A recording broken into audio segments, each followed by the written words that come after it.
Hello and welcome or welcome back. I'm Bo. And I'm Win.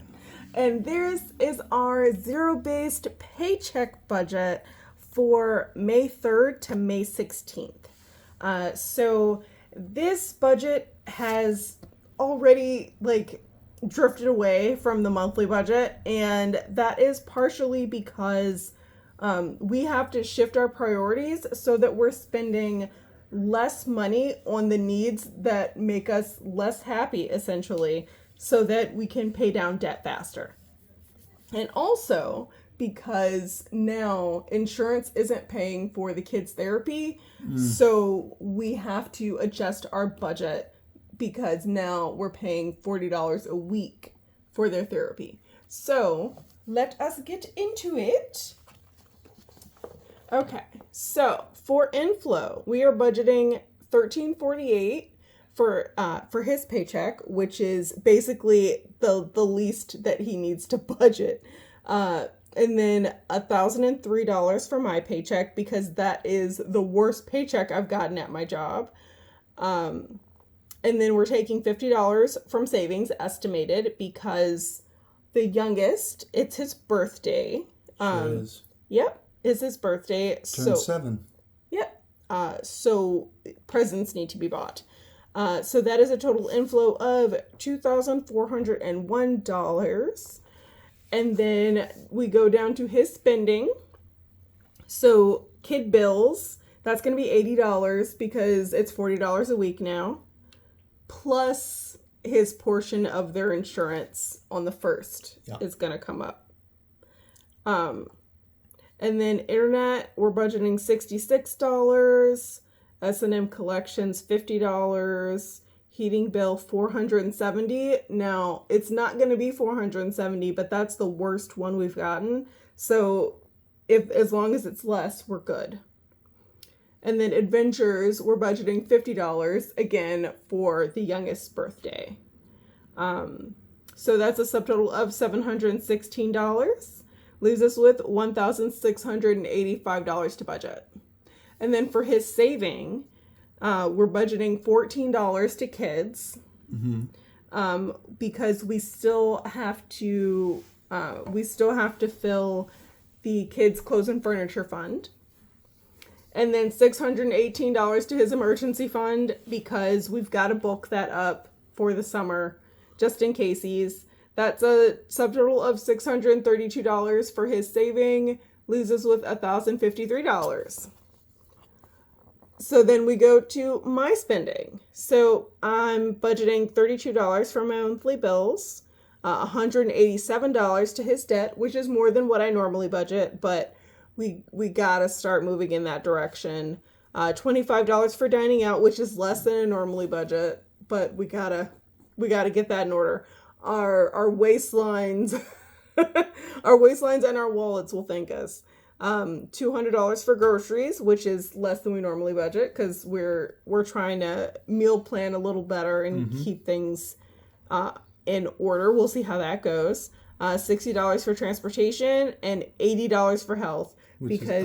Yes, that's a little up because we need to anticipate some of these emergencies that we've had. So next time we need glasses, we need to have some money saved so that we're not taking out of our emergency funds for that. So that is a subtotal of $584 for my spending and leaves us with $469. So then we go to my saving, her saving. $186 to insurance. This is renter's insurance and car insurance. $46 to Christmas. This is the most that I will send to Christmas because this is a little card challenge and the two highest cards are $30 and $16. So that is the most I can pull in the 2 weeks of a paycheck. And then my emergency fund is getting $187 because we got to bulk it up for the summer. I really want us to get in the habit of really having robust emergency funds. And that's a subtotal of $419 being saved, leaves us with $50, which is going to the kid's birthday. Huzzah. So this is the same $50 that is coming out of savings for gifts. So that is a subtotal of $50 and leaves us with a zero-based budget. So $0 left over, which does not mean our bank account is going to be zero. It means every dollar that comes in has a plan for how it goes out. And we were just discussing this before we started recording, but what we're going to do for this month is anything that he makes above and beyond the budgeted amount, so long as none of the categories go over budget. Anything that's left over is going to get rolled over so that we can start budgeting ahead. So what we're going to do is instead of estimating what our paychecks are going to be, we're going to build up our rollover to the point where we can budget based on the last paycheck. And then when the new paycheck comes in, that gets put in the calendar ahead of time, so that we won't have to estimate our paycheck anymore. We'll know what it is and we'll budget the amount of the last paycheck that we got. Yep.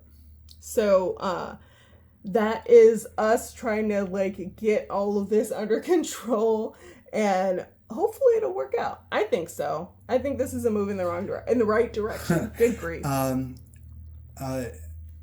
And just to make sure I'm not missing something, if things do go in a worse direction from there, we'll have built up a buffer, so that worst case scenario we're just back to estimating our paychecks based on historical amounts. Yes. Okay. Yes. But this is our paycheck budget. I'm pretty sure, we're pretty far afield of what the monthly budget is. And I think it's going to be interesting to see how far off we end up being, because in reality, our lives are constantly changing and we can only project out so far. Which, again, makes all the budgeting very important, because we're able to keep track of things. That means we can notice any trends. We can make adjustments as needed. Worksheets like this one that we got from vertex42.com. Link in the description. Yep. Budgets like this are semi-adaptable and have gotten a lot of mileage for us. Yep. I think that's it. Anything else you want to say? Budget beats broke every time. And never forget that you deserve financial stability. I hope you have a great day on purpose. Bye.